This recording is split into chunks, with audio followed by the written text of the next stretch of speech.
Hello and welcome to episode 28 of the Crash and Ride podcast. I'm Patrick Ferguson. I'm your host. Today is a special midweek episode. I'm interviewing Chad Cochran. He's a photographer from Cleveland, Ohio, and he's in Nashville, Tennessee this week, where Americana Fest is in full swing. Chad has done some amazing work shooting photos of artists for people like Bloodshot Records, but he's also recently started a series called I Didn't Want to Tell You, where Chad shoots a photo of an artist and then he asks them the question, how has mental health affected your life?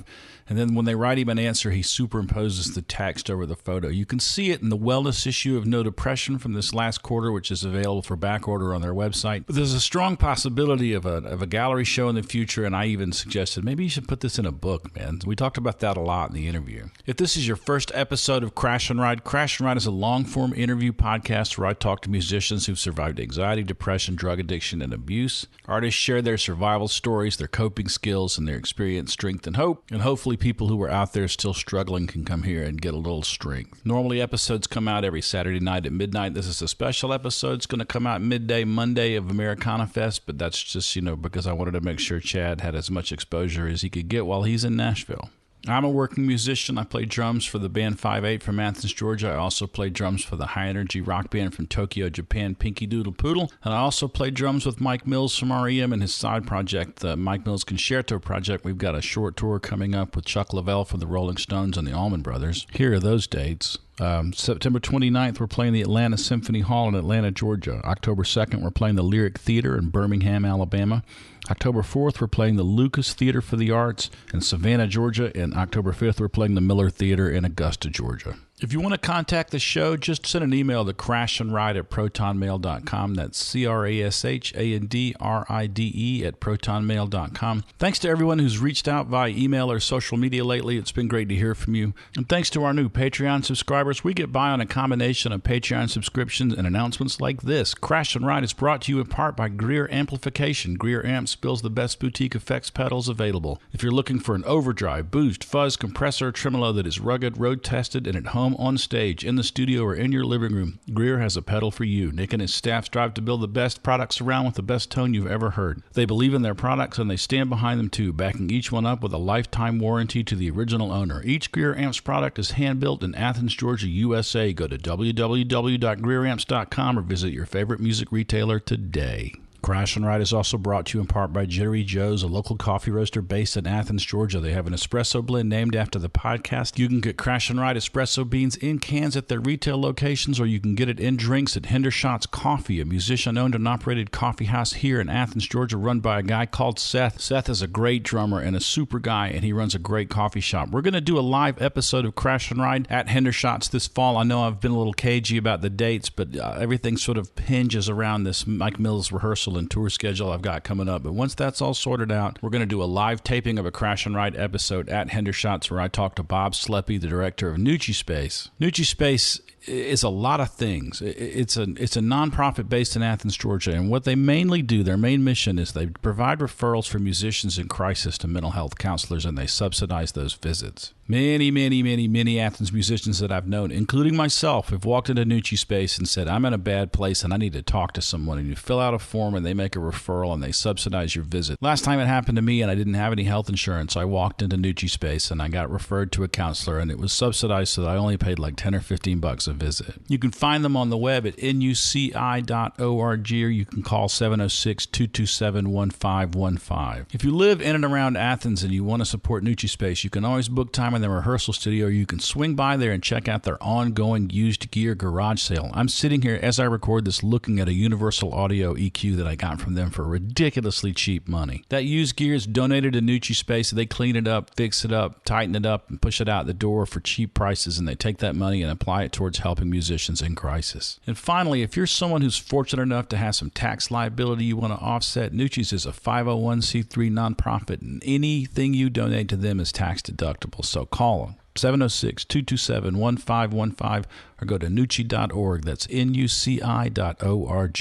The good news is Crash and Ride t-shirts are coming. Crash and Ride coffee mugs are coming. They're just around the corner. Also, I'm thinking about doing Crash and Ride pill managers. You know those days of the week pill managers thing with Monday, Tuesday, Wednesday, Thursday, Friday, Crash and Ride day stenciled on the top. Those are maybe something I'm going to do because so many of us are holding it together with the help of meds. One final pair of announcements before we jump into the interview. If you're struggling with dark thoughts, if you're contemplating self-harm or suicide, you should call the National Suicide Prevention Lifeline at 1-800-273-8255 or go to suicidepreventionlifeline.org. The National Suicide Prevention Lifeline is 24/7. It's free. It's confidential. They have trained volunteers to help you through your crisis. That's 1-800-273-8255.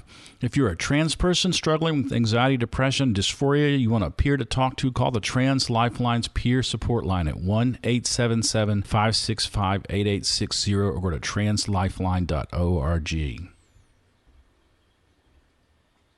like that? That's the BBC World Service pause. I thought I'd work on that a little bit. You know, when you listen to the BBC World Service, they just stop between stories and there's like a beat where nothing gets said, so you know it's a news story. Lately, I just imagine there's a BBC presenter sitting in a booth rubbing their temples like, oh my God, make it stop. So Chad Cochran, Chad's on Twitter at CowtownChad, and I added him because he was friends with some friends of mine, and he just kept popping up these amazing portraits of rural Ohio with abandoned buildings and abandoned barns and old roads and woods, and it just reminded me of my home in North Carolina, and they really spoke to me. And then gradually he transitioned into shooting photos of Americana artists I love, and I was just like, wow, this is cool.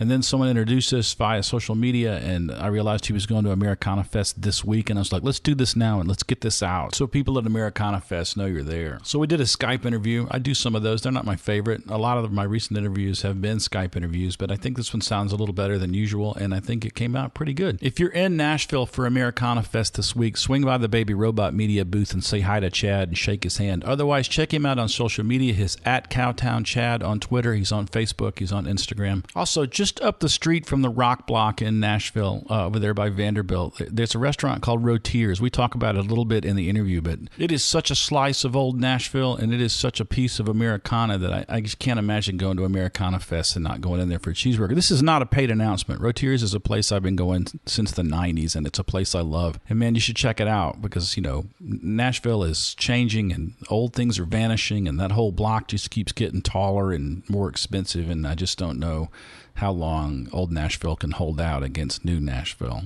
I mean, back in the day, we used to play the Exit In, and then we'd do sound check, and then we'd walk down to Rotiers from the Exit In and get supper, and then turn around and walk back to Tower Records, which is long gone, and buy some records, and then walk back to Exit In and sit in their incredibly smelly dressing room until it was time to play. I guess I did that 100 times, 150 times. How many times did I play Exit In the 90s? Countless times. But, you know, I just hate to see something as beautiful and precious as Rotiers just get missed, you know, as old Nashville vanishes. So swing by there if you can. I realize that's a big digression, and I don't want to waste any more time. Let's jump into our interview with Chad Cochran.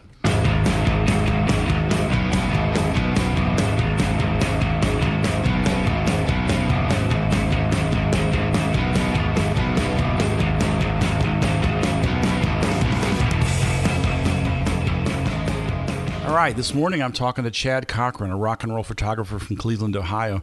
I first came across Chad's work. I followed him on Twitter because we had some mutual friends and was struck by the incredible beauty of some of his rural landscape portraits. Welcome to the program, Chad. Thank you. Thanks a lot for having me. Tell me, how did you get into the first of your work that I saw was kind of like almost Southern Gothic style portraits of rural Ohio, and then you kind of moved into portrait work. What precipitated that decision?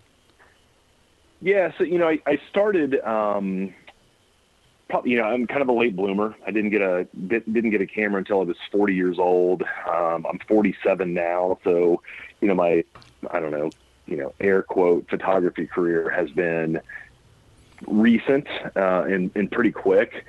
I grew up in the sticks, kind of grew up between Columbus and Cleveland, very, very small town called Fredericktown, Ohio. At the time, there was about 1,800 people from there. And that was kind of what I knew. So, I knew small town. I certainly didn't work on a farm, but there were plenty of people that I went to high school that did. And if you went 5 minutes outside of town, that's what you saw. You saw barns, you saw old farmhouses, and that's just kind of, as I got later in life, that's what I gravitated towards. Uh-huh. And so that's what I started taking photos of. And then I have told the story a few times that I tried to get into portrait photography. So I played in bands all through college and had always been just a crazy music fan, and had just taken a couple like live concert. I've shot a couple live concerts, and I was terrible at it, like just not good at all, because it truly is an art. And I had scheduled some time to do a couple portraits with people, didn't really go very well. And then Lydia Lovelace sent me a note and said, "Hey, you take really pretty pictures of Ohio. Would you have any interest in putting a human being in there?" And I replied back and said, "No." Because I was like, not really. Like, that's not really what I do. Yeah. Because I dabbled a little bit trying to do portrait work, and I just wasn't very good at it. And I honestly didn't know how to use the camera very well either when I first got started. It took a really long time for me to kind of figure that out. How did she find your work? So, she's from small town Ohio as well. Oh. We had a lot of mutual friends, and she lived in Columbus for a long time, and she was there when I lived in Columbus. And I don't think that we ever crossed paths ever while we were both living there. But she followed me on Twitter also, and just kind of found my work that way. And eventually, I let my guard down, and I said, "Sure, let's try this." And so we did a series of portraits that were just okay. Yeah. Didn't really turn out that well. She and I later, about a year after that, got together after I had improved a little bit, and we had some cool concepts. And some of the photos that really got out there were the ones that I took of her inside of a barbershop where she's getting her legs shaved. And they are, if you haven't seen them, they're really... I haven't. I usually don't like toot my own horn at all, but she came up with that concept, and it was such a cool concept. I was like, let's do this. And so I called the barbershop, and I talked to the owner, and they were amazing. So I said, "I've got this idea. There's this musician," and I kind of went through the whole thing. And the guy was like, "And so you want one of my like an employee to shave her legs?" I go, "Yeah, just for the photos. Like, what do you think?" And it was great because he goes, "Listen, I'm off tomorrow, but this sounds right up my alley. Call me when you're on your way." He's like, "I'll come in and do it." Fantastic. It turned out fantastic. It turned out really, really cool. And did he use a straight razor? So it's interesting for the shoot. They, kind of what they told me is that, the shaving cream, like for men, and that you would use like on your face, like the big fluffy white stuff that looks like whipped cream. Right. That's not really what they would typically use on your legs, I guess, if they were going to do that.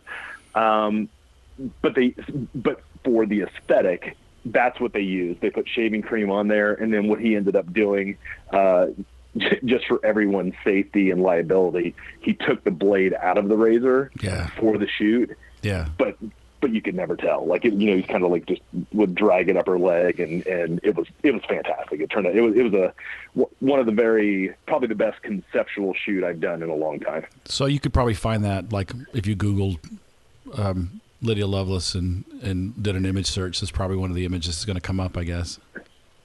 I would think so. Bloodshot may even her old label might still be using it as well, or you can probably find it. And that's an outstanding label. They are great. They've been fantastic to me, and I've done shoots for a lot of their bands, and good group of people for me. I lived in Chicago, and I used to go to the Hideout, which is kind of Bloodshot Central. Have you been to the Hideout? I haven't. I've spent quite a bit of time in Chicago, but I think I can't think there is like an Americana bar that people like. It's like a regular stop. Like if you go through Chicago, a lot of people play there. I can't think of the name of it for the life of me. Shubas. Oh, okay. Shubas. That was it. And so I think years ago I went and checked out, I think I saw Blue Mountain there. So that was a long time ago. Yeah, I lived in Chicago for less than a year. I moved up there to court my wife and dragged her back down south. But, the Hideout has been like the sort of headquarters of Bloodshot bands in Chicago. And, of course, right now it's threatened by urbanization, gentrification. because that's just what I mean. There's something about American cities right now that like everything that you loved about a city is being squeezed so hard that it dies. Like it's like Lenny from Of Mice and Men. Like, you know, people moved to Nashville, and now Nashville is no longer the city that attracted those people in the first place. And I'm confused and sad about how often it happens. But that's such a digression. I hate to even bring it up. But no, I think you're spot on. I mean, you know, I kind of got into Nashville pretty late. I didn't really, you know, I kind of got embraced by after I did that shoot with Lydia. I started getting more and more work, and they kind of like that Americana field, and they really embraced me. And so I started going to Nashville because that was the natural progression. So I would go down there quite a bit, you know, 2, 3, 4 times a year.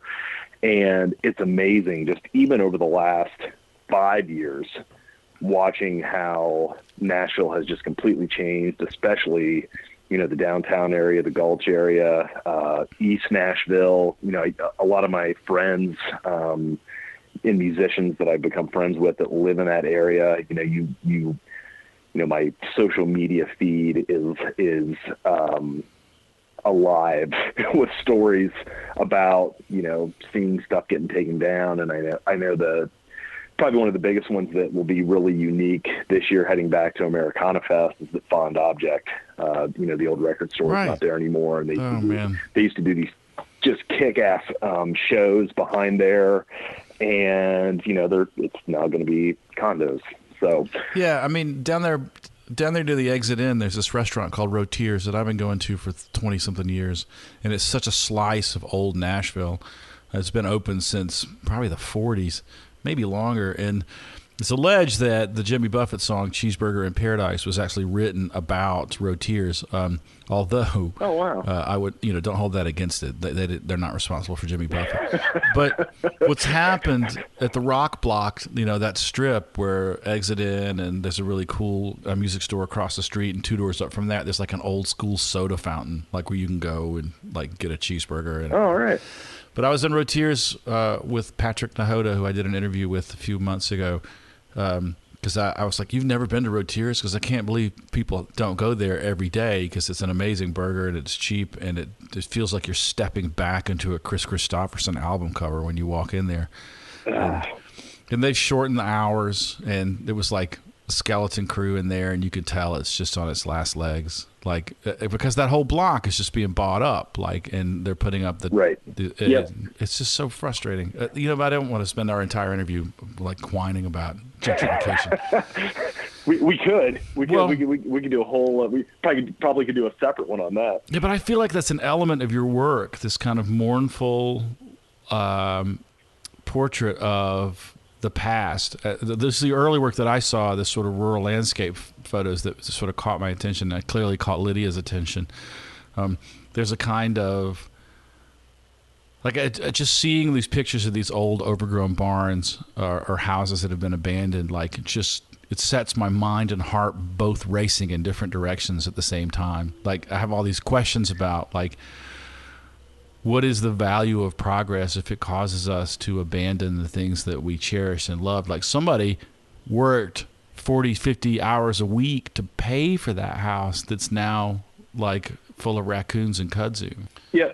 You know, I think the thing that, like, my initial connection to that type of photography was more along the lines of it's what I knew, like, right. So that's what I used to see when I was a kid, and that's kind of what the connection was. But that relationship progressed, and what I found to be very unique was as I would, you know, maybe take a photo of a house or a barn or whatever it was, or an old store, you know, whatever the subject may have been, is that I would find myself maybe 6 months, a year, 2 years, 3 years later, I would go back and happen to be in that part of Ohio or wherever else I was, and it would be gone.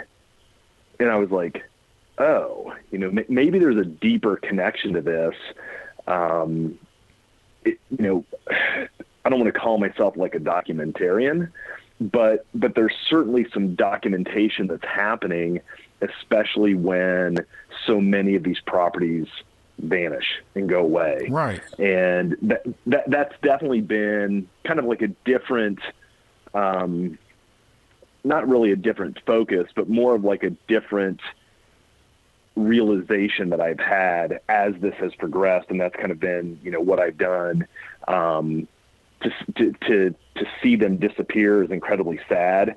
And I did an art show with someone a few years ago, and he and I put a project together, and we kind of did a mix. We did not only rural houses, we also did an entire series of inner city houses as well. Right. And kind of like talked about the progression of how they essentially start as a parcel number, and then there will be a house on it. And then, sometimes they will, we're now to the point in a lot of our, inner city areas that they're now getting funding to tear down some of these, if it's become, like a plighted house and they want to, remove it, they'll do that. And then it goes back to being a parcel number. So it was kind of about that process of, at one point this was a house number, like it was, 1020 Summer Street, and now it's parcel number 8674, and so it's definitely it's given me a new perspective on what I do. And it's been rewarding to have people come to shows and see homes or barns or whatever it is, and they know something about it, or they know the family that lived there, and then they tell a story about it. Right. That's probably been the coolest thing that I've had happen, because one of the things that I always said was, even though the houses are gone or the property's gone, the stories still remain. Like, somebody still has those stories, and it's fun to hear them, especially when you don't expect it. I have this funny relationship with property right now, just based on like the last few years of this. I'm having this sort of slow radicalization towards this really aggressively humanist perspective about property. And when you talk about an abandoned house, like, that house at some point was the thing that somebody went to work for, and in a weird way, like, you're sort of held hostage. Your labor is sold so that you can then take cash and convert it into a place to live.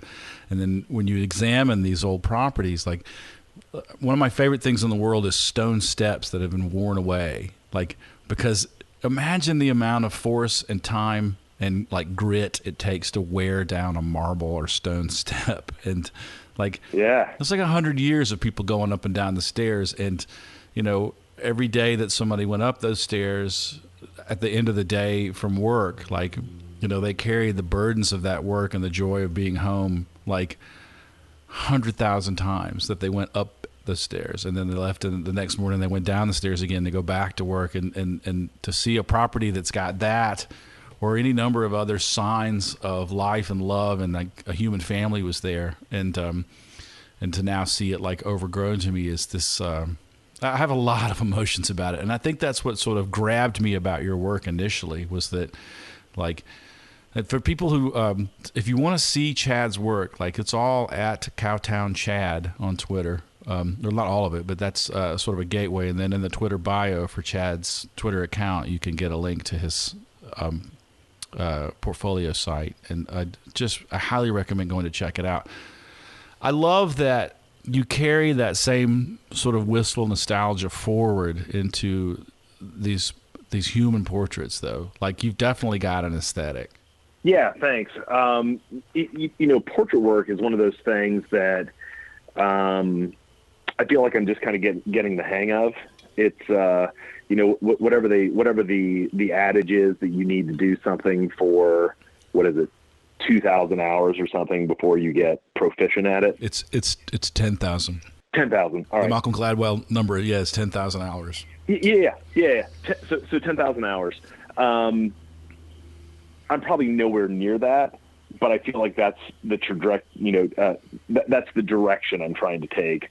And I'm getting better at it. There's still a ton to learn about doing portraits and lighting, and like I said, I'm still relatively new in my career. But I would say that switching gears and doing portrait work has been amazing for me, because I think the human connection is much better, and I think they tell stories, and I think that it also gives me a little bit of time with people individually to have some conversations, which I always truly enjoy. Mm-hmm.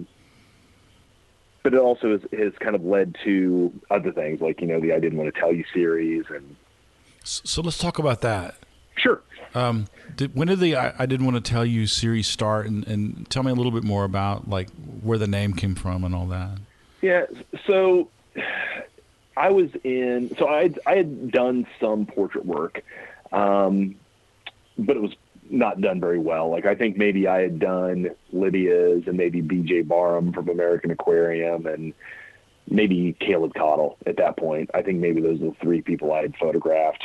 I'm going to get BJ on this show because he and I were born like 50 minutes apart in North Carolina.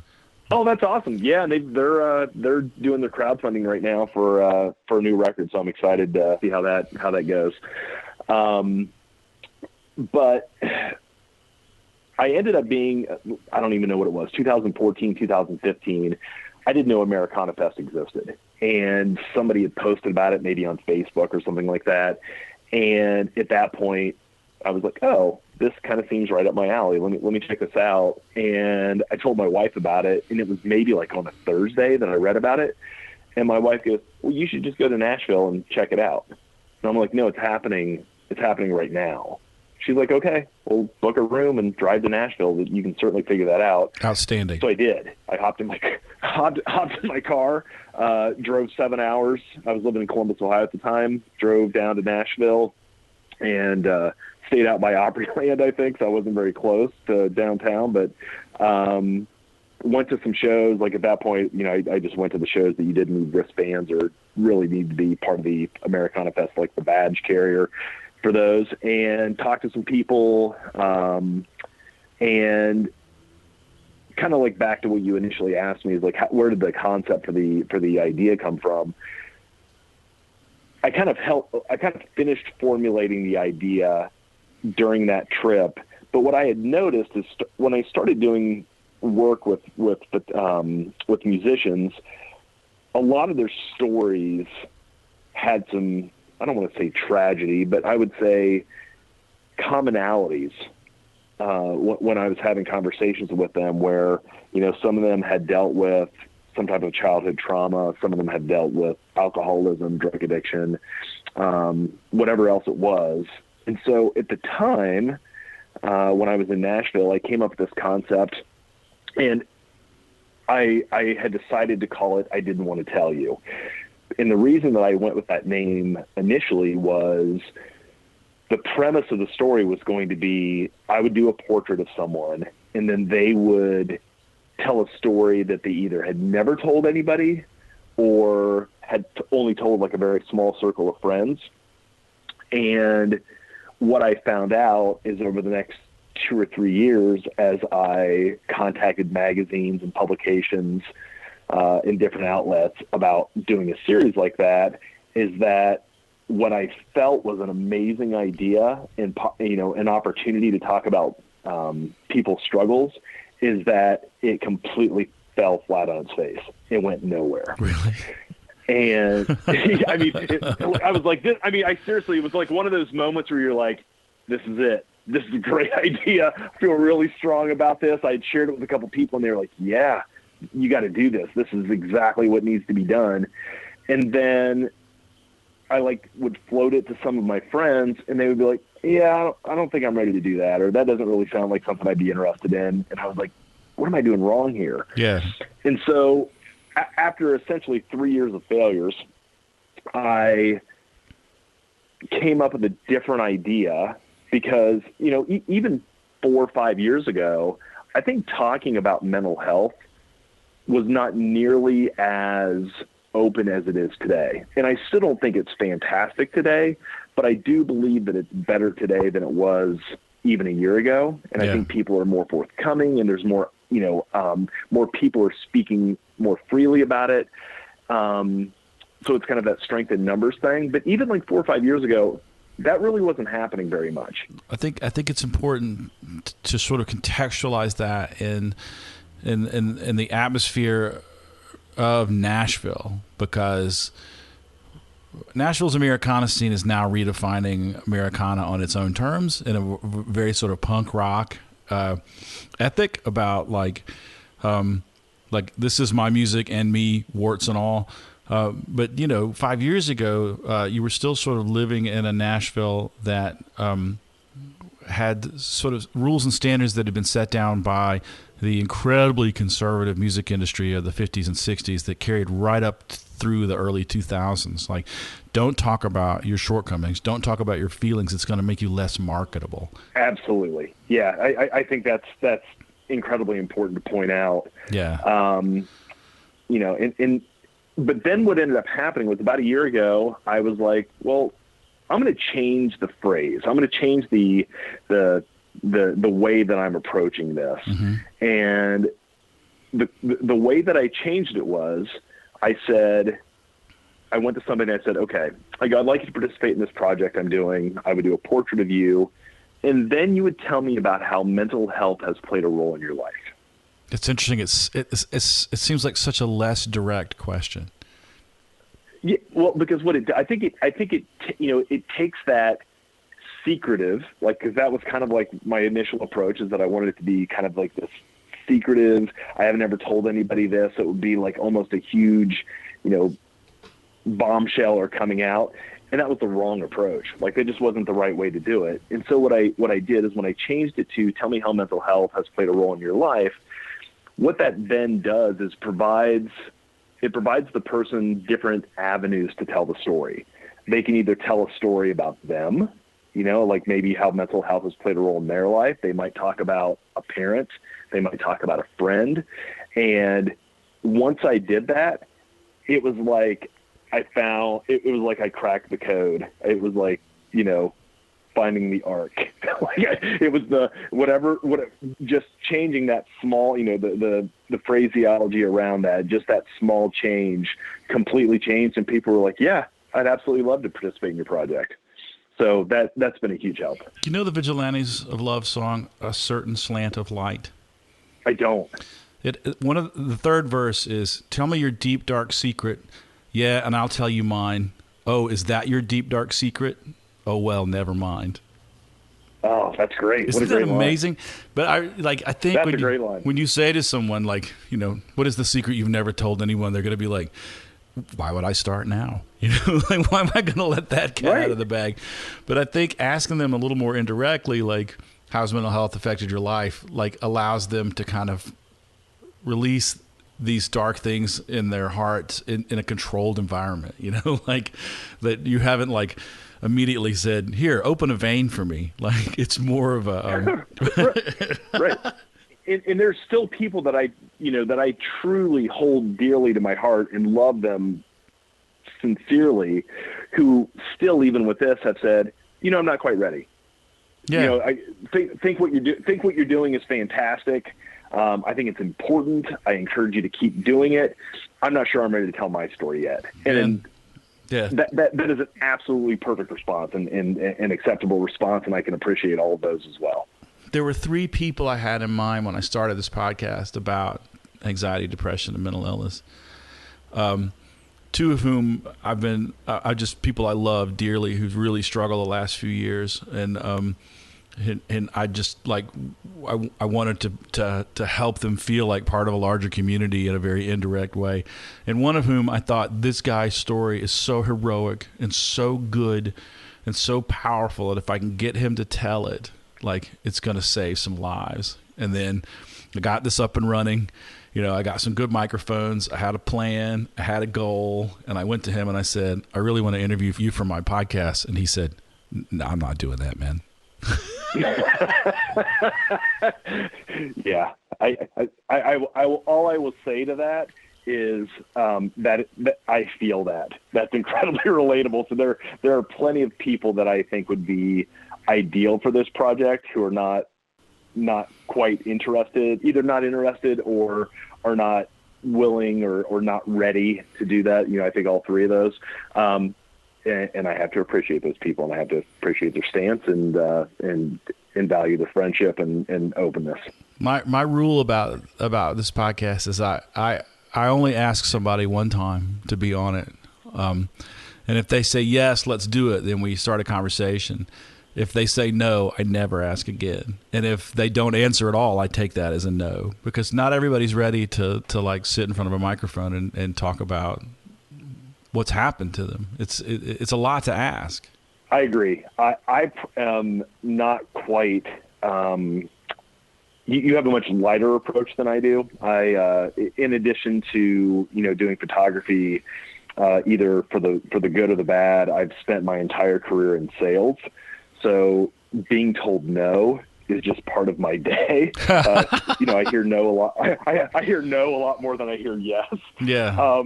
So I tend to be, although very respectful and very professional in how I do things. Yeah. I'm not as apprehensive or worried about asking somebody twice, because what I have certainly found, especially in the music industry, and especially those that are on the DIY track, is that they have 7 million things on their to-do list. Yeah. And sometimes, depending on the day, when that email, text, whatever it is comes in, it might just get pushed off to the side. Yeah, and it then happens. A different day you might catch them, different day you get them, you're like, oh no, this is perfect. Let's talk about that. Yeah. So how are you presenting? I didn't want to tell you. Like, I've seen some magazine photos, but is there are you going to do a gallery show, or has that already happened? No. So initially that was going to be the goal. Like the initial concept was to do the gallery show, and that's kind of how I wanted to do it. And that's not entirely, off the map. That's certainly a possibility. But what I started doing for the time being, so again, No Depression ran 6 of the stories in their fall wellness issue. No Depression, when I presented it to them, kind of to backtrack a little bit, when I presented it to them, it was, the hustle was there. Like I had done all the legwork, and the timing for them happened to work perfectly. So I would say there was a little bit of luck involved as well, because they happened to be doing a wellness issue this quarter. And so my stories and the photos happened to work perfectly and aligned with what, the messaging they were trying to put across. So Yeah. that, so 6 of those stories have run in No Depression, and that includes stories by Steve Poltz, John Paul White, Lydia Lovelace, Sarah Shook, Jamie Harris, and Elizabeth Cook. And there are more stories. So in addition to being on Twitter at Cowtown Chad, like the farm animal, COW, Right. Cowtown Chad, you can also find me on Instagram as well as Facebook under the exact same moniker. And I've started posting those stories there as well. So, my goal today, and when I head to Nashville, I'm hoping to, make some additional connections, is I would love to find either the opportunity, and No Depression, I haven't talked about this, but, if No Depression decides they want to run more of the stories, that would be incredible. Or even if I found a publication that puts something out on a more frequent basis instead of quarterly, that would work for me as well. So that's kind of where I'm at. I'm searching for how to get those stories out, but for the time being, on social media is how I'm doing it. So Facebook, Twitter, Instagram, you can find them all there. And the hashtag that I'm using is I Didn't Want to Tell You series. Uh-huh. And if you get on, it's easy to find. And you can, if you get on especially Instagram is probably the easiest to visually sort through. And so if you go to that page, you'll see some of those stories and be able to dig a little deeper. Chad, you have to do a book.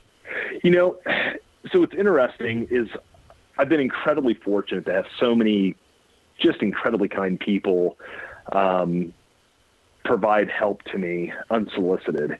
Yep. And one of them is Rachel Hurley, who works for Baby Robot Media, and she sent out a very kind, kind of introductory, hey, my friend Chad is doing this project, and just kind of like an overview. Wasn't really like an announcement or a pitch. It was more like, hey, here's a heads up, something you all might have an interest in. And a couple of the people that replied back were publishers. Yeah. And they were kind of like, what do you want to do with this? Where do you want to go with this? And the book seems like it was not something that I had thought about. Was not something that even had really registered to me at all. But I can already tell you that seems like a logical progression for this to go. Yeah, I mean, I would buy this book. It needs to be a book, because then you're going to have high-res photos, and it just a book seems like the natural progression. Yeah, I love that. I think I like I said, it's still, even though I've been working on the initial concept for like the last 4 years or whatever it is, where it ends up or how it, kind of plays out is still very fluid. So yeah. I appreciate your feedback and love that idea. And hopefully that ends up being that comes to fruition. Because, I mean, as I was sort of, if you were talking about it being in No Depression, I was wondering if there were going to be like back issues available, because I want hard copies of this. I think it's important. Yeah, so you can go, and if you're not a regular subscriber of No Depression, you can go to the No Depression website. It's just nodepression.com, mm-hmm. and you can buy single issues. So if anybody wants to buy this single issue, there's other amazing stories and articles in here. But you obviously that would be a way for you to have it in your hands. Yeah. If people wanted to find you at Americana Fest, I'm thinking about doing a midweek episode so that we can get this out there while you're there. You're going to be there Monday through the weekend. Is that correct? I am. Yeah, I'm going to be there Monday through, I think I fly home Sunday morning. So the best opportunity, if this happens to come out, the best opportunity to find me is going to be at the Baby Robot Media event, which is on Saturday the 14th. Mm-hmm. I'm going to be doing portraits at that event from 12 to 3. So if you want to stop by, do that. I'm going to do photos for people that want to participate in the series. You do not need to bring a story with you. You can email that to me later or message to me, whatever it is. If you just show up, let's get your photo taken. That's the most important thing. And I'm doing that at no cost. So if people want to come and participate in the I Didn't Want to Tell You series, there's no charge to get your photo taken. And it's at the King House. I don't have the address in front of me, but you go to any of my social media accounts, my Facebook account, Instagram or Twitter, feel free to message me if you can't find the information, and I'm happy to help you and get you to the right place. So also, I guess anybody can touch base with you through your social media accounts, and they're all at Cowtown Chad on the various platforms. Yeah, and even if they wanted to, email me, you can use cowtownchad@gmail.com and connect with me that way as well. And I'm happy to do that. As a matter of fact, I still have a couple open sessions for portraits. I think maybe one on Thursday and maybe one on Friday that I still have slots for, but all the rest are full. Cool. So I usually wind these interviews up with a series of, it has been historically 8 questions. It recently went to 9, and I'm toying with the idea of adding a 10th question. They're based loosely on the Bernard Pivot questions that they use at the end of Inside the Actor's Studio. Bernard Pivot is a French radio host. Oh, yeah. Yeah. I have my own questions because I like to catch people kind of get their first impressions. So I don't want everybody who's heard this questions has an answer in the back of their head. But also, you can feel free to not answer any of the questions. And as we get into the questions, you'll understand why that might be something that you would, there's some things you might want to sort of keep private. Well, as you've experienced with Tell Me Your Deepest, Darkest Secret, and people were like, no. Sure thing. All right. First question. What is the fondest memory you have of a meal that you've had? Ooh, of a meal I've had. So I would have to say that the fondest meal, like the memory around a meal, was really pretty basic, but I had the opportunity to go to Japan last year and spent 10 days there. And I'm not even going to remember the name of the town, but it was on the very northern part of Japan. And my wife and I had cashed in all of our Marriott points to stay at a couple of really cool hotels. And one of the hotels had, when we got there, they had like a square bathtub, but it was more like a hot tub, and it was all glassed in, and it kind of overlooked the ocean. And they had just like snack foods, like cheese and crackers out, but it was the most amazing thing to have that view, and as just absolutely relaxing that it was to be able to just sit there, snack on, I would say it was probably from a relaxation standpoint, probably one of the best experiences I've ever had. So probably a poor answer in regards to the actual food that I ate, but more about the aesthetic and the feeling that was there. It's interesting because historically this question has split my interview subjects into two groups. Those who have really cared about the food. Like a couple of people have been like, well, I had a meal once that cost as much as a mortgage payment, and it was extraordinary. And then there's people who I think are a little closer to my heart who are like, man, I rode a motorcycle all day into the woods, and we camped, and I ate a steak with a pocket knife that I cooked on the fire, and it was just the best thing that's ever happened to me. Like, so it's not always about the food. Sometimes it's just about the meal. Absolutely, because my normal answer would be any burrito that I've ever eaten. That would be my real answer. Yeah, that's my knee-jerk response. But the more poetic story is the one when I was in Japan. Yeah, but I think that it's often about the company and the situation. Second question, and this is I offer people the opportunity to answer this in one of two ways or to not answer it at all. But the original question when I first dreamed this up was, what's the most frightened you've ever been? But that question can be really loaded and triggering for some people. So I also offer the option of answering the question, what is a time that you were braver than you ever thought you could be? And of course, the third option is to not answer it at all. Yeah, so I would say that, like, what's the best way to say this? So I have a couple ways to approach this. So I think without getting too political about this, I have kids in school. I have two teenagers, and I have an almost 12-year-old. And I would say that I am constantly fearful. Every day that they're in school, like in the back of my mind, I worry with all of the gun violence that we've had, in the U.S. That's just something that it's not like I guess that's not a specific answer, but I can tell you that if I have any level of anxiety, or constant worry, that's one of those things that unfortunately is the world that we live in today and is ingrained in my brain and something I think about every day. So it's, I would say that's probably the best answer I can give. Yeah. Just the constant worry that your children are somewhere you can't protect them. Exactly. Man, I feel you on that. It's yeah. Yep. I mean, something I wrestle with a lot. Like, why do I live in a country where I have to worry that my kid's going to get shot at school? It seems insane to me.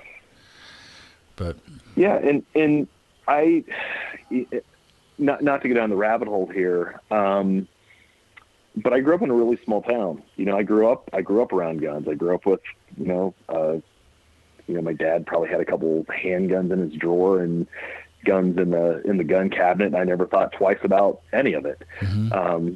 But I don't believe that today is like yesterday, and I certainly don't believe that today is like what it was like in, the 1980s or the 1990s. And I think that all I would say is that I think it's ridiculous that people think that people want to come and take their guns, and that's kind of the approach that some people take. I think that for me, I can appreciate those people that hunt. I understand it. I witnessed it growing up. I don't think that's anybody's intent, but I think that we as a country have to I think we have to find some type of logical gun measures, and I think that we have to take some step, because right now we haven't done anything and we're getting the same result. And so until we do something, right? I mean, until we actually, we do the thoughts and prayers routine quite a bit, and we're really good at that, which obviously doesn't do anything. Right. But what I want to say is I see both sides. I grew up in a small town. I can appreciate those that are responsible, but I would love to see those people that are responsible be able to have a progressive conversation about what we can do to help keep everyone safe in the United States that doesn't involve flooding the market with more guns. Yeah, there's that classic Simpsons quote, we've tried nothing and we're all out of ideas. Right. I mean, I would rather we just try something, and it be wrong. It's kind of like that opportunity to fail. Let's at least try something and see if it works. And if it doesn't, well, okay, let's try something different. But we're not trying anything right now. So I bird hunt still, and I live way out in the country, where the cops are just minutes away when seconds count. So, I'm not anti-gun, but I'm also not pro school shooting. So I have some ideas, right. And if someone sees me out in the world and they want to me to bend their ear for 15 minutes about what I would do, I'm available for that conversation, but let's move on. Question 3, what is a thing in your life that you've lost that you regret losing the most?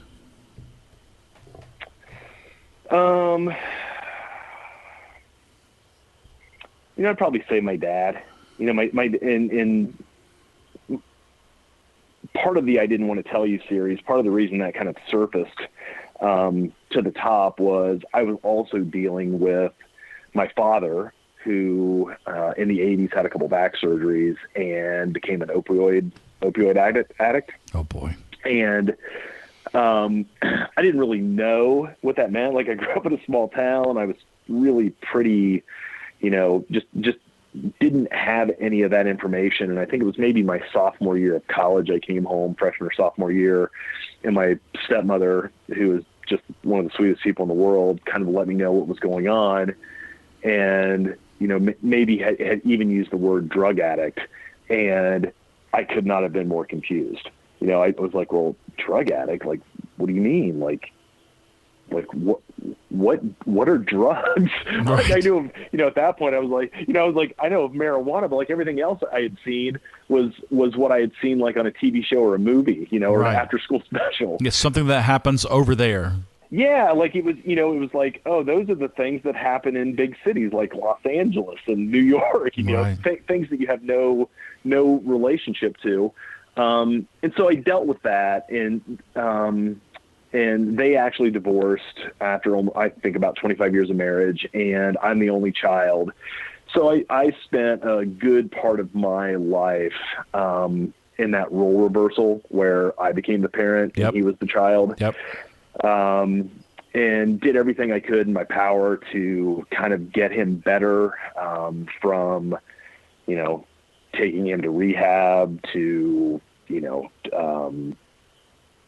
providing him a little bit of money here and there where I could, to just trying to keep that relationship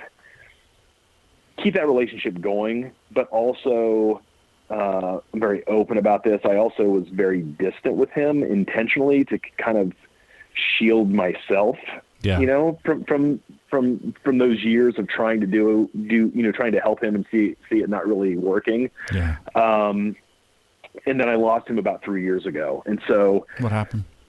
So he had several, he had COPD and, but I also think that the drugs played a big role. He was still doing, still taking pills. So I guess if I have any, it's not even a regret, because I think I handled that situation to the best that I could. And I think I handled it, what kept me as sane as I possibly could be through that. Mm-hmm. But but I still regret that I wish I could have done more. I wish I could have made a difference. And I know that, I've talked to enough addicts now that they, come out and are pretty open and like, well, it's not just you. Like, they really have to be the one that decides they want help or they want to change. Yeah. And that never happened. So I wish that I could have somehow influenced or helped him see things in a different light that would have maybe triggered him to make different decisions. And that never happened. So I definitely have some regrets surrounding, my relationship and it not being, there not being a better outcome to the end of his life. Are you familiar at all with Al-Anon? With Al-Anon? Yeah. Yeah, I mean, I'm familiar with the group. Like, I know who they are, but I've not had any direct experience with them. Man, I don't. It's not my place to tell anybody like what they should or shouldn't do for their own well-being. But if I had lost a parent to addiction and had to deal with that over a number of years and got adultified and made the parent, like, I can tell you that Al-Anon will help, most likely. Like, it's an extraordinary program for people who have had to deal with an addicted or alcoholic loved one. Got it. So it's somebody that would help through that process if they were dealing with it at that time? No. I mean, it's not. It's a 12-step program like Alcoholics Anonymous or Narcotics Anonymous or Cocaine Anonymous or any of the million 12-step programs there are in the country.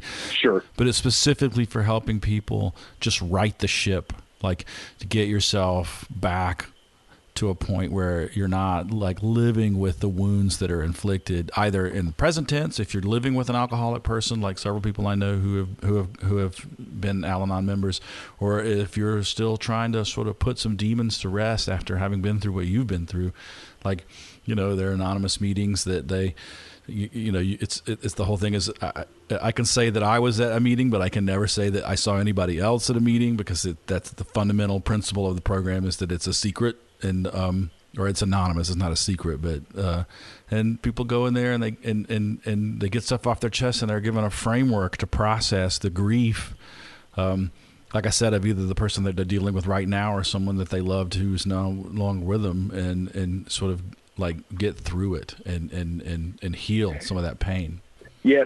So something I don't talk that much about, but I think this is probably the perfect place to do it, is that I didn't go to Al-Anon, but I did go and speak to somebody myself because I was going through a lot with that, and I did it early. I did it before, when I was still living in Columbus. So this is probably like 6, 7, 8 years ago, something like that at this point. And went and spoke to somebody because I was having those thoughts. I'm like, did I do all the right things? Did I, how did I manage that relationship right? Did I do what I needed to do? And I am going to sing your song and say I highly suggest those people that have had to deal with that find somebody, if it's Al-Anon or any of the other groups out there, or if you have a therapist or anybody like that, go and have those conversations. And I can tell you that it was incredibly valuable for me to do that, kind of for that assurance to make sure that I had made the right choices, that I had done the right things, but also to additionally have the assurance that from a mental health perspective, I was on the right track. Yeah. So I would highly recommend, people doing what they need to do, to get through that situation. Yeah. Therapy or whatever. Yep. So question 4, tell me about a time you received an act of kindness from a stranger. So I'm going to use somebody I think you and I may have a mutual friend with. I'm going to use Sloane Spencer. So Sloane runs a podcast called Country Fried Rock. And she, like several people in this day and age, I actually met through the internet. And she and I followed each other on Twitter. And she was one of those people that has always been there. She's the one that has done a fantastic job. Like when I had this I Didn't Want to Tell You series, she's like, you're onto something. Don't stop. Like, keep going. You got to figure this out. So she's been great with that. But she also, she really helped me with my portrait work as well. Several years ago, she was putting on a house. She does these house shows periodically that are down in the Carolinas, and they're at a one-room schoolhouse. And I'm also an artist, so I do some mixed media stuff with my photography and like old barnwood and metal and nails and skeleton keys and that kind of stuff. Cool. And you can find those on my website to look at. But she at one point said, "Well, I'm doing this show." She's like, "Caleb Cottle's going to be down here playing." And, you know, I was a fan of Caleb's music. And she's like, "Why don't you come down and he'll play in the front and you do an art show in the back?" And that was really cool. So that got me, you know, out of Ohio and doing something in a different state. But at the same time, she helped with that connection with Caleb. And Caleb's photos were really the first set of photos that I did that took off. So his photos from that shoot probably got published, I don't know, 20 different times or something in different publications. Wow. So it just happened to be, you know, what for her, it was probably just another Tuesday. She was probably just, you know, saying, hey, why don't you come and do this? And you know, that little act of kindness really led to, it opened a lot of doors for me and really has paid off. She's an amazing person at putting people together. One of my favorite things about Sloan is that she is constantly thinking about how she can help people make better art and get in the rooms with people that they can like collaborate with. She's really cool. She is fantastic. She is a bridge maker. She is really good at being that connective tissue to get people connected. I agree. Yeah. All right. So this is kind of because most of the people I talk to are working musicians, and I know that you've played some before. But I don't know if you want to answer this from the context of being a photographer or as a musician. But the question is, what's your favorite place to gig? And I guess that I would expand that outward to like, do you have a favorite location to shoot at as a photographer, or do you want to talk about gigging? No, so I'll do from a photography perspective. I have been incredibly fortunate, and I probably will keep saying that until the day I die, because I truly do feel like I've been fortunate that I've gotten the opportunity to shoot at the Ryman Auditorium twice. Oh man. And it is a, I mean, if anybody's ever been there, just to be in the building, you know, I'm super lucky. I've probably been in the building maybe 10 times to see shows. But I've had full access, oddly enough, both times with, on one of Jason Isbell's runs. Lydia Lovelace opened up for him a couple years ago, where Jason had, I think that string, he might've done like 5 nights, and he had 5 women open up each night, which was really cool. And it just so happened that Lydia was there. I had already bought tickets well in advance before he named the openers. And it just so happened that I had tickets the night that Lydia was playing. So I was like, well, I can take photos if you want me to. Nice. And she was like, yeah, do that. And so, you know, I had the opportunity to do that. And then last year, I had taken some photos at Americana Fest, and this is another one of those connective tissue type things where I had taken some photos at Americana Fest, and Lydia's boyfriend is a magician named Michael Casey, who is just the nicest guy in the world and also will make your mind explode if you ever see him do magic. I love a good magician, man. It's so good. Yeah, he's dark, like it freaks people out, and I love that, and he's also just a sweet guy. But I had taken some photos of Amanda Shires at Americana Fest last year, and Amanda had grabbed like one of my photos off the internet and posted it on her site, but it kind of had like a watermark on it. And so I texted him and I said, hey, I know you know that crew. If you want to give her this photo without the watermark, she's welcome to use that. You know, it's not a big deal. And probably like 5 minutes later, Amanda texted me to say thank you and invited me down to shoot the Ryman show.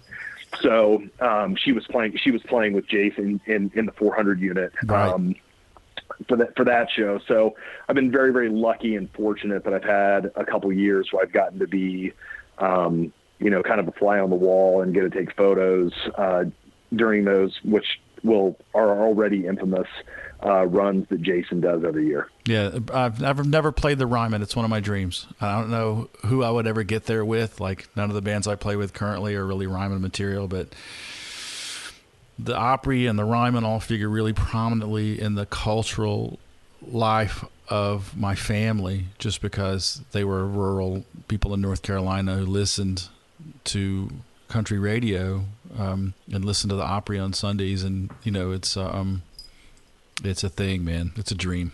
One day. Yeah. Yeah. So, visa and income considerations aside, if you could live anywhere in the world, where would you live?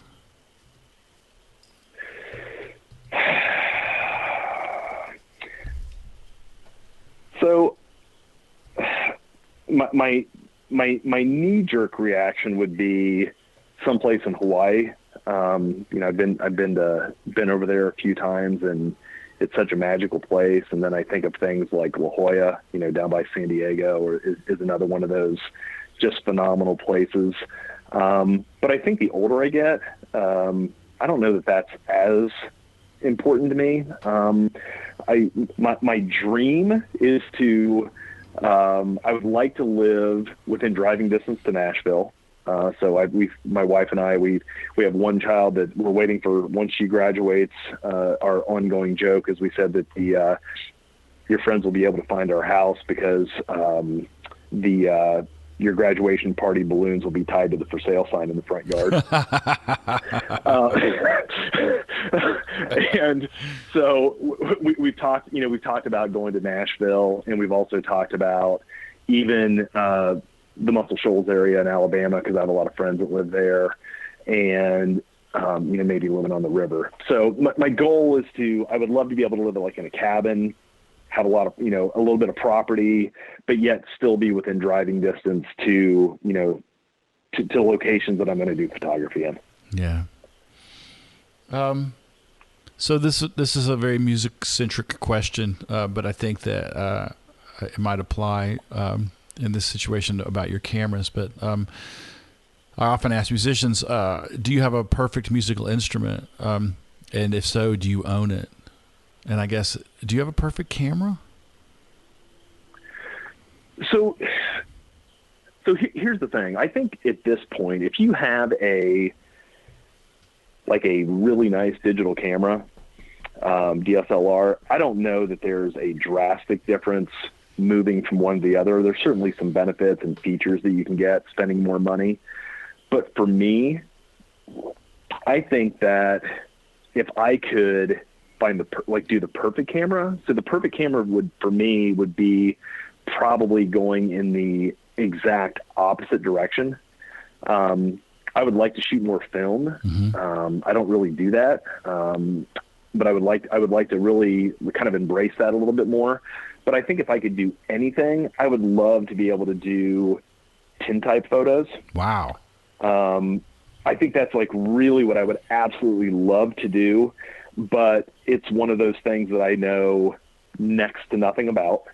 I know that getting a tintype camera is, a lot of people actually build their own tintype cameras because that's an easier process than trying to find one that is up and running and works and does what you want it to do. Mm-hmm.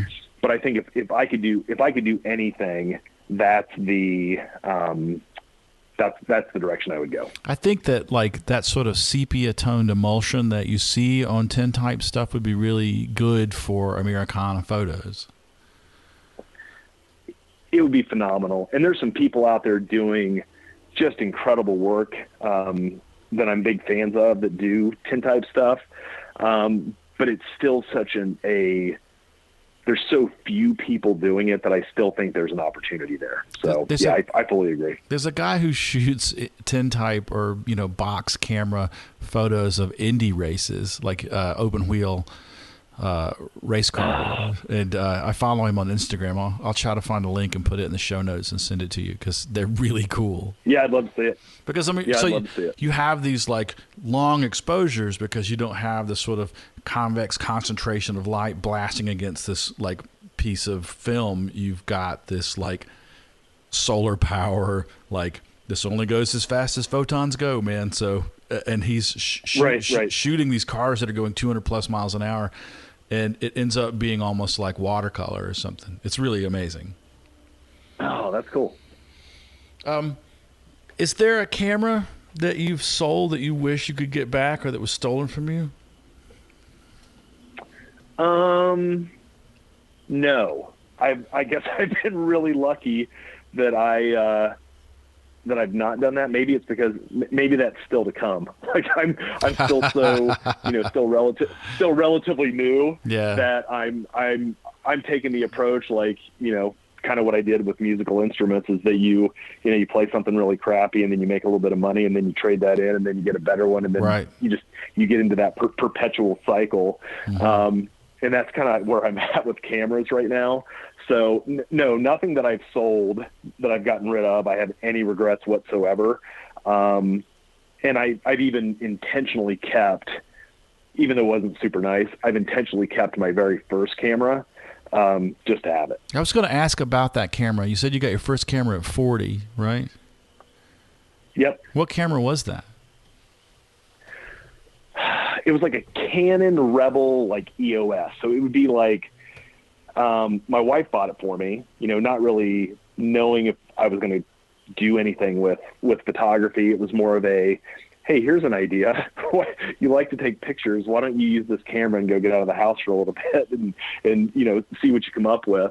So it was one of those that you would get like at Target or Best Buy that come in the, it's like the box. So you get like the lens, you get the body, you maybe get one more lens. I don't really remember, just the real basic like starter pack. Right. So that's what I started with. And I shot with that for probably the first 5 years. Yeah. A buddy of mine he has one of those Leica pocket cameras. Yeah. God, they're so beautiful. Like the design on them is this like 1920s, like futurist, like it looks like if there's a guy in Craftwork who is a photographer, that's his camera, So Leica is just incredible. So I have a Fuji mirrorless camera that I carry with me, and it's kind of like that. It's smaller, doesn't have a detachable lens, so I can take it a lot more places. But Leica is like, that's an entirely different level. Like, some of those cameras are tiny little that would fit in the palm of your hand cameras that are $3,500, $4,500, $6,500. So this guy, he pulled it out. Like he's a musician who's done really well and likes to have a really high quality camera in his pocket. He pulled it out one day and I saw it, and it had the lens is a perfect cylinder and the body is a perfect like elongated cube. And it has the little red Leica logo on it, and that it's And I was just like, I had like object lust about it. Like I was like, I want that camera. And I said, does it take good pictures? And I'm not a photographer, but there was just something about the design of it that like just like my brain just exploded into a little psychedelic haze for a second. And I was like, I need that camera, like it's just a dopamine haze. And right.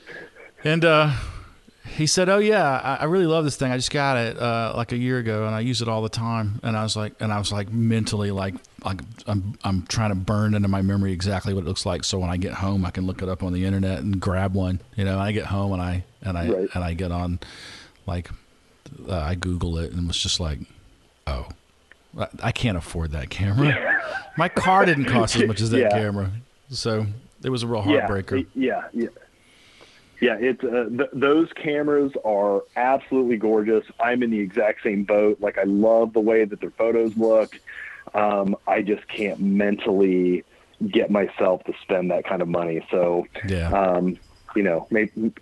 maybe someday.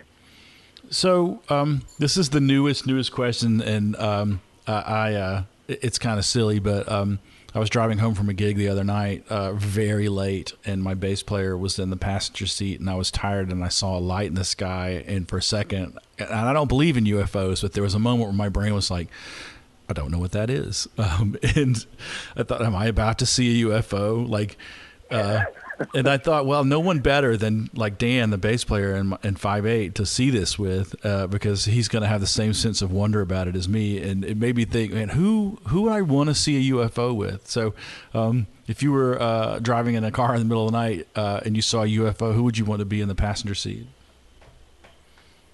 God, what a great question.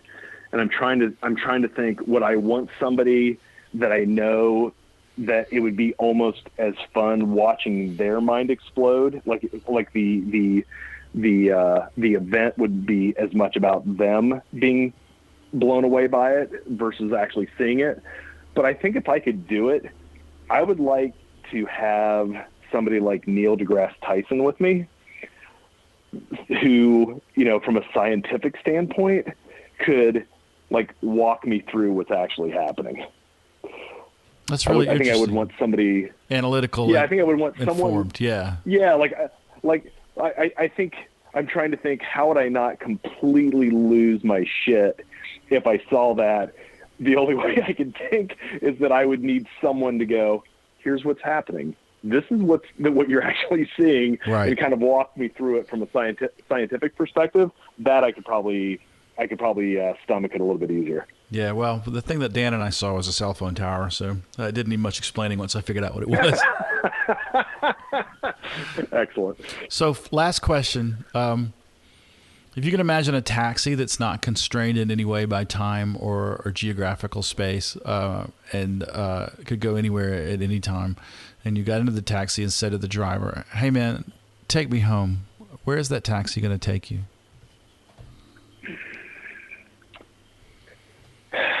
So what I think I would love to do is experience that mid-'60s, early '70s time frame again, where photography was still new, as far as like music photography, where it was, there weren't as many hoops to jump through. I can appreciate how the industry is run today, and I understand it. But there used to be a time that basically if you got a camera into a gig, you were now a music photographer.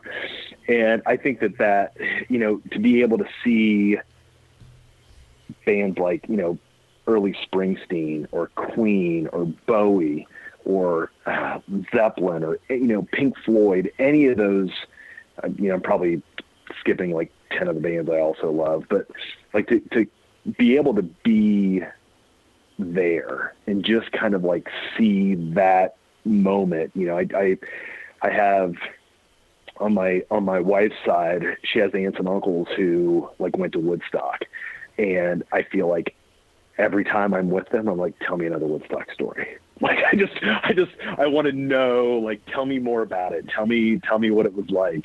So I think that's kind of I probably didn't name a year or exact time frame, but that's kind of like the era that I wish I could have experienced for myself. The thing about photography that I find so fascinating, because I've got several friends who are photographers, and some of my heroes are photographers like Alfred Stieglitz and people and Annie Leibovitz and people like that. But because I like watching them work, because they have hungry eyes. They're just like devouring light and images through this like tool, because they're trying to capture a moment in time and freeze it forever in a way that like they're the ultimate archivists. And I think that being present at a moment in history with a camera is one of the great like gifts that you can receive, but also like a horrible responsibility, because you're just constantly like, oh my God, am I getting this? Am I getting it? Because we all know when we look at a two-dimensional representation of a single microsecond of time, that's not real. We have to like interpret it. And I think that, in a way, there's a distance of being a photographer. Like, you're removed from the moment in that you're like, am I getting this? Am I getting it? Am I capturing this accurately? But also, like, you're drinking in every single photon of light, like trying to completely contextualize it all at once. And man, I just love watching a good photographer work. It's like watching a bird dog work. Yeah. Yeah, I can tell you that fear still exists for all of us, especially when we're shooting a traditional show where you may have, 2 or 3 songs. So sometimes 6 or 9 minutes to get everything you need. And all of those, everything you just described of, oh my God, is any of this stuff even going to turn out? That all goes through our minds as well. But I saw a quote the other day, and I'm probably not going to get it exactly correct. But I thought it was really good. And I'm sure that, everybody's kind of aware of what Jack White has done as far as like photography at his shows. And I love the idea of what he's doing, and I can appreciate it. But the quote was something along the lines of, it's kind of like the relationship between the audience and the photographer and the musician. And it was from a photographer perspective where it said, we live outside of the moment so you can live in the moment. Yeah. And it, and it's kind of that, don't worry, like don't take all these crappy cell phone photos. They're going to be good photos. Like they're going to be out there. Enjoy the show, be in the moment, live the moment, let us do what we do. And, know that those photos exist. You don't have to try to do it. Hang with your girlfriend or boyfriend or wife, whatever it is, do those things, be in the moment, enjoy the show. And we'll make sure that it's documented. Well, it's kind of like, who brings their own guitar to a Jack White show? Like if you were standing in the audience banging on your guitar at a show, people would be like, dude, stop. Right. I mean, yeah. And there are professional photographers at the show with outstanding equipment. Let them do their job, and you need to just be at the show. But man, everybody's got their cell phone up these days. There's an absolutely brilliant music photographer from Athens named Mike White. He's at deadlydesigns.com, and he does amazing work. And I'd love to get you guys boots under the same table sometime because he's really extraordinary. I'd love that. Yeah, if you shoot me his info, that'd be great. I'll do it. And this has been great. I really appreciate it. Have fun at Americana Fest. I'm going to try to get this episode up before midweek so people can touch base, come and shake your hand, check out your work, and maybe you can meet some new performers that you want to photograph and that kind of thing. I'd love that. Thank you so much for the opportunity. I really appreciate it. Man, my pleasure. Take care. All right. Thanks, Patrick. Have a good day.